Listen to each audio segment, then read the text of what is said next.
Go.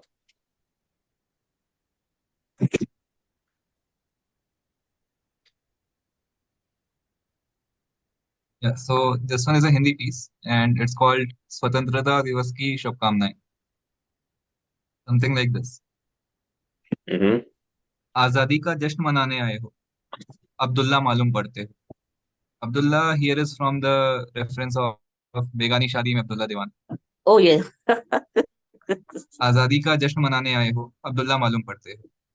जब उस दिन चाचा जी बोले कि at the stroke of midnight hour when the world sleeps India will awake to life and freedom, तब वो तुम्हारे इंडिया की बात नहीं कर रहे थे. उनका इंडिया अलग था. उनके इंडिया के उस इंडिया के तानाशाह अलग थे. Wow. उस उस इंडिया के आजादी के मायने अलग थे और अलग थे उस इंडिया के आजादी के संघर्ष भी.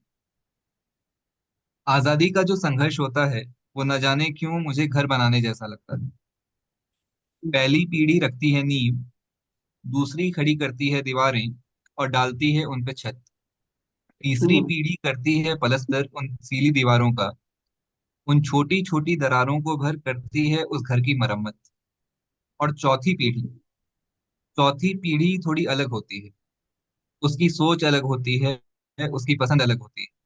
और एक अच्छे घर की परिभाषा भी अलग होती है. तुम उसी चौथी पीढ़ी के हो. वो घर जो तुम्हारे पूर्वजों ने बनाया था, वो घर अब घर नहीं रहा.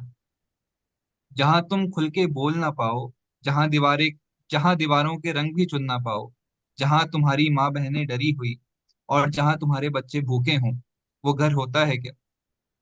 अब्दुल्ला भाई, तुम तो मुझे किराएदार मालूम पड़ते हो.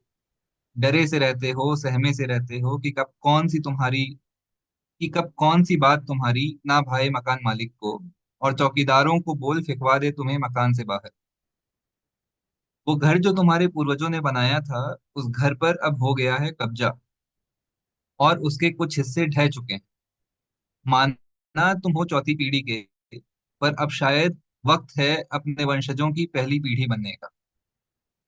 नए घर की नींव का काम शुरू हो चुका है, पर अभी खुदाई काफी बाकी है. कुछ हाथ और लगेंगे और एक हाथ तुम्हारा भी. नींव भरने को शायद कुछ मिस्त्री भी लगें. तुम अच्छे अनुभवी कारीगर ढूंढना, ना मिले तो खुद ही भरना. ये चाय वालों से बस चाय ही बन पाएगी, घर बनाना इनके बस की बात नहीं.